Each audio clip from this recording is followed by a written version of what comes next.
Oke, assalamualaikum warahmatullahi wabarakatuh. Selamat sore, salam sejahtera bagi kita semua. Thank you banget yang udah nonton ini. Jangan lupa di subscribe dulu sebelum nonton. Kali ini gue mau membicarakan problematika mahasiswa. Mahasiswa kenapa bang? Tentang kuliah online. Kuliah online. Problematika kuliah online ya. Iya. Karena kan banyak banget nih kita mengeluh kan ya, banyak banget ya ceritanya ya. Emang bukan karena ceritanya, emang banyak banget nih, ini banyak tugas segala macam gitu kan. Nah, sini gue ada pertanyaan nih bang.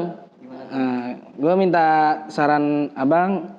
Tapi sebelum gue minta saran, perkenalkan dulu bang. Yang belum kenal dengan saya ingin perkenalkan diri. Nama saya Elang Nurdiansyah. Saya Ketua Badan Eksekutif Mahasiswa periode 2019-2020. Saya Ibrahim Bayuriandi dari mahasiswa 4B Manajemen Malam. Jadi kalau kepo samperin aja ke 4B Manajemen Malam. Oke, langsung aja kita mulai pertanyaannya nih bang Mas Elang nih. Oke, jadi gini mas. Bagaimana menurut Mas Elang terkait perkuliahan daring atau online di masa pandemi COVID-19 ini? Jadi memang ini sudah berbagai macam perbincangan yang hangat ya. Juga kemudian ini juga menjadi sebuah diskusi di setiap malam. Bagaimana sih dengan kuliah online yang hari ini diterapkan oleh kampus gitu kan? Sebenarnya ini adalah sebuah solusi untuk apa? Solusi agar kita terhindar dari virus corona, karena kan sekarang lagi zaman-zamannya pandemi kan gitu. Jadi kita juga harus mengurangi kegiatan-kegiatan perkumpulan. Betul. Kayak gitu.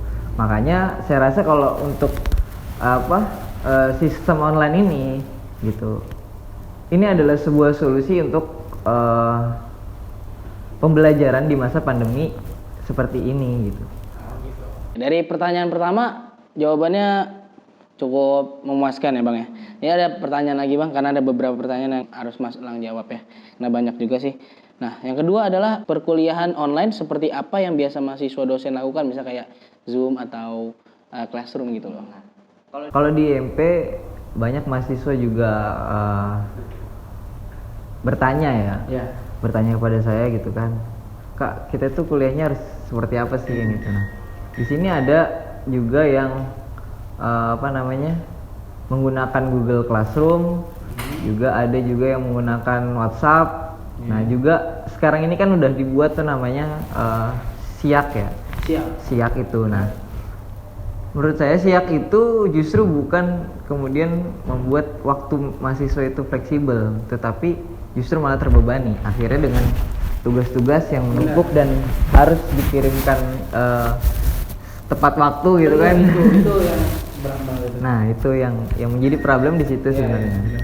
Tapi di saat ada aplikasi misalnya kayak Zoom gitu ya bang ya, kehitung bang, dosen itu hanya beberapa yang mau mengajarkan materi lewat Zoom, sisanya tuh kayak enggan gitu, kayak nggak mau gitu. Bukan yang nggak mau, kita kan nggak tahu ya antara beliau sibuk atau bagaimana ya. Mungkin kita maunya sih lebih jelas karena biar kita ngerti materinya gitu kan. Kita sih maunya ya diratakan semua menggunakan video gitu. Jadi kalau memang juga ini keterbatasan SDM memang ya, keterbatasan SDM yang kampus kita miliki gitu. Contohnya kita tidak bisa menggunakan sistem Zoom karena dosennya itu ya kita tahu lah, dosen-dosen DMP itu kan senior kan rata-rata kan gitu.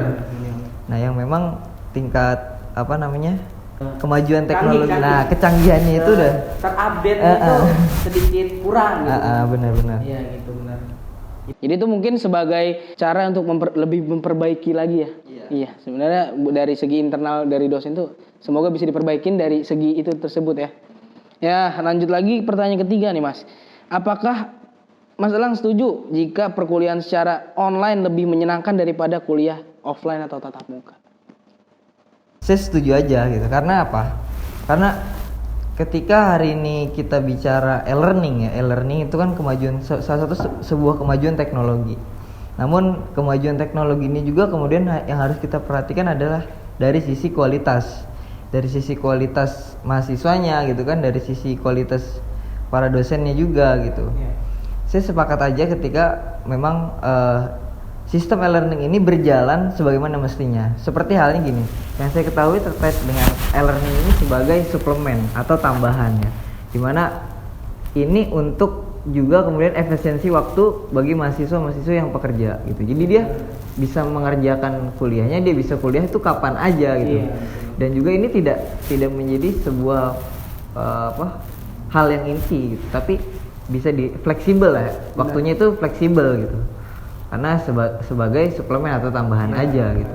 Karena nggak ketergantungan dengan on time waktu yang biasanya setiap tatap muka kan harus on time sekali kan. Misalkan biasa kita normal tuh kalau jam kuliah karyawan tuh kan setelah maghrib kan.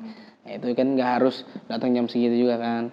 Nah, gitu. Lanjut lagi. Manakah kendala yang mahasiswa hadapi selama perkuliahan online nih? Kendalanya nih biasanya apa? Ya itu, kalau hari ini kendalanya hanya di situ.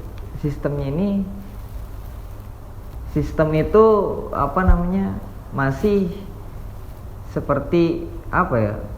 Hanya tugas-tugas ya, tugas. Ya. Jadi pemahaman terhadap mahasiswa itu kurang. Materi. Nah, dari segi materi itu kita juga ngerasa banget dengan jangankan online ya.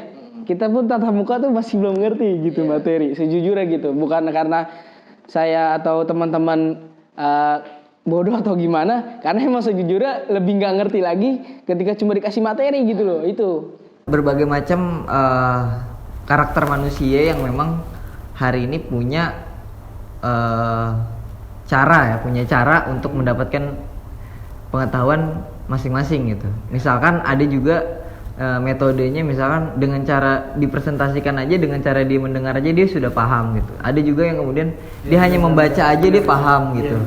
Nah tapi kan juga kita nggak bisa menyamaratakan hal itu gitu. Makanya perlu adanya konten-konten ya kan gitu kan. Perlu ada video yang memang harus benar-benar bisa memberikan kayak tutorial pemahaman gitu lah ya, biar mahasiswa tuh biar lebih paham lagi. Karena cuman sekedar memberikan materi terus ditinggal atau diberi tugas itu kan kita juga nyerah juga gitu kan. Lanjut lagi nih Bang. Berdasarkan kendala yang mahasiswa hadapi, setujukah Mas Elang jika perkuliahan online ini dilaksanakan lagi di masa depan? Kalau untuk setelah pandemi ya, di masa depan ini kan berarti kan setelah pandemi ya. Iya, maksudnya setelah pandemi ya. Virus ini sudah mulai kurang. Kalau saya sih kurang sepakat ya. Karena apa? Karena jangankan hari ini online seperti ini gitu, tapi yang secara konvensional aja atau bertatap muka secara langsung aja, mahasiswa juga terkadang masih kurang pemahamannya gitu. Apa pendapat Mas Elang jika mahasiswa tidak memahami materi yang diberikan para dosen? Ya tentu ini juga ini juga yang menjadi tanggung jawab saya ya selaku BEM. Makanya juga saya juga di semester akhir. Kemudian saya juga mikir bagaimana saya lulus tahun ini atau enggak kan gitu. Tapi yang hari ini menjadi prioritas adalah bagaimana kemudian saya bisa bermanfaat dulu untuk para mahasiswa nih. Makanya setiap hari atau setiap waktu ketika saya dipertemukan dengan pihak akademik gitu, saya selalu sampaikan gitu, saya selalu melakukan sebuah audiens bagaimana hari ini dengan sistem yang seperti ini, bagaimana kualitas mahasiswa gitu. Ya. Saya selalu menanyakan gitu. Nah untuk manakah model online yang biasa mahasiswa suka? Biasanya setahu Mas Elang tuh mahasiswa lebih suka Zoom, Classroom atau lewat WA. Kalau di MP sih lebih suka ini mungkin tatap muka langsung. Tatap muka langsung ya. Karena apa? Karena ya mungkin awal-awal dia masih masih bisa menerima dengan adanya Zoom gitu.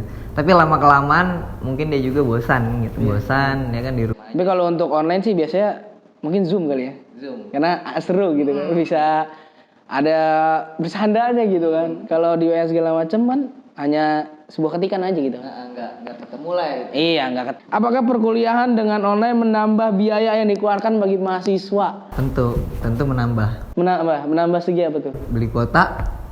Gitu. Oh, dari segi situ ya. Saya kira tuh nggak nambah loh. Mungkin. Bener. Oh, nama kuota ya, kuota. Kuota terus apa lagi? Listrik ya. Kalau pakai komputer, laptop. Benar. Oke, lanjut lagi. Apakah Mas Elang setuju jika perkuliahan secara online perlu diberikan potongan pembayaran atau subsidi kepada mahasiswa di kampus? Itu yang sedang kita perjuangkan. Benar. Saya juga setuju. Itu yang sedang kita perjuangkan buat para mahasiswa-mahasiswi. sudah 2 kali ya kita surati, nanti semoga di minggu besok ini ada jawaban untuk apa subsidi itu gitu. Kayak gitu sih. Karena sejujurnya kita nggak menggunakan fasilitas kampus sih. Ya, sekarang hari ini kalau kita lihat apa dah? Kita AC aja nggak kita pakai kan, biasanya kan kita pakai AC gitu kan. Terus apa lagi ya? Air biasanya buat berwudu atau buat lampu. lampu ya kan. Ya seperti itu sih, kita berharap di ACC lah. Iya gitu. Tapi ntar kita kan kita bakalan telepon juga nih dosen. Betul. Jadi nanti bakal ada sesi nih bang ya. Sesi apa bang? Jadi nanti kita akan telepon pihak akademik yang memang dia memiliki kebijakan dalam hal ini ya. Iya, betul. Harusnya dia hadir pada kesempatan hari ini, tapi karena ada suatu kegiatan jadi nanti via telepon aja. Social distancing. Lanjut lagi.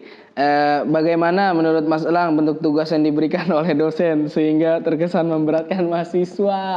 Aduh, itu saya baru nanya aja udah tahu jawabannya saya.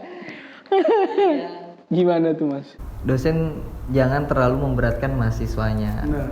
Baik itu dalam segi tugas maupun kegiatan yang sifatnya keluar dari rumah. Benar. Tapi gini loh, ya Mas Elang ya. Sejujurnya memang nggak semua dosen tuh selalu memberikan tugas ya.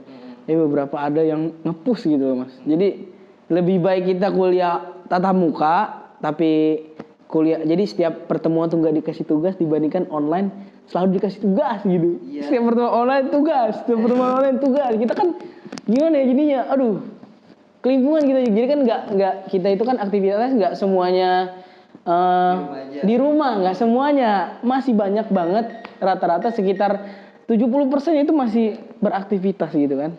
Bagaimana saran Mas Elang nih untuk perbaikan sistem perkuliahan online di masa yang akan datang? Kalau untuk di masa yang akan datang ya perbaikan sistemnya adalah harus lebih diperhatikan daftar hadir, karena yang menjadi permasalahan tuh di situ. Iya, benar. Kadang kita ini kelasnya di kelas mana, lalu absennya ada di kelas mana kan gitu. Iya, Nah, ini yang itu, jadi permasalahan. benar. Karena apa? Kita ketahui juga bahwa hari ini adalah proses transisi ya, atau proses perpindahan dari yang konvensional menjadi ke online. Makanya banyak juga kemudian kekurangan-kekurangan atau dampak yang negatif terhadap sistem ini gitu. Ya Pak. Ya. Ya, udah dengar kamu? Udah Pak. Jadi gini Pak, kita sekarang lagi live ya bersama teman-teman BEM, terus juga para mahasiswa-mahasiswi STEM Lab Pratama. Ini juga kita nanti akan buat podcast digitalnya. Tapi ini sekarang lagi live nih Pak. Nah, ada beberapa pertanyaan yang ingin dipertanyakan sama kita gitu Pak. Yang pertama, mohon izin ya Pak ya sebelumnya. Gak apa-apa. Nggak apa-apa ya. Jangan berhak apa saja. Gitu. Jadi gini Pak, yang pertama gini, ketika hari ini perkuliahannya ini secara online Pak gitu kan, apakah sudah dipikirkan dulu secara kualitas daripada mahasiswanya gitu, terus sistemnya yang mumpuni gitu kan? Ya, terus? Nah itu bagaimana Pak kira-kira tanggapan Bapak terkait dengan sistem online ini?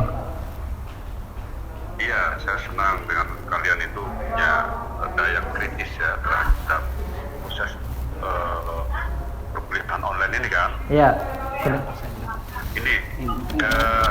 Ini perkuliahan online ini adalah, kamu tahu dulu ini dulu. Iya. Regulasinya ya kan.